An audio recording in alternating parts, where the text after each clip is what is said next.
Plastic surgery చేసుకున్నాక side effect లో nervous damage కానీ ఒక ఫేస్ పారాలిసిస్ అయిపోవడం కానీ అది అది రియల్ గా జరిగేదా, మిత్తా రియలా? పాసిబిలిటీ లేదనట్లేదండి. ప్లాస్టిక్ సర్జరీ వల్ల నర్వ్ డ్యామేజ్ అనేది, permanent nerve damage is very unusual or unlikely. అంటే మోస్ట్ ఆఫ్ ద టైమ్స్ ఎలా ఉంటుందంటే, ఇప్పుడు సింపుల్ మీరు ఫేస్ అన్నారు, ఫేస్ లిఫ్ట్ అంటాం. మన దగ్గర అంత కామన్ కాదు, కానీ ప్రాబ్లీ స్పెయిన్ లో నేను ట్రైనింగ్ వెళ్ళినప్పుడు it was common surgery. So వాళ్ళు వెరీ సాగి ఫేస్ ఉన్నప్పుడు దాన్ని లిఫ్ట్ చేస్తారు, డిసెక్ట్ చేసి ఇక్కడ ఫేస్ దంతా తీస్తారు. సో ఆ లిఫ్ట్ చేసి వెనక్కి టైటన్ చేసి పెడతాం.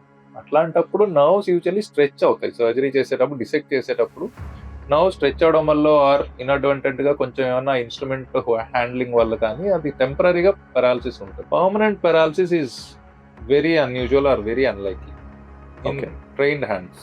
ఎవరో non trained person or non plastic surgeon చేస్తే అవ్వచ్చు.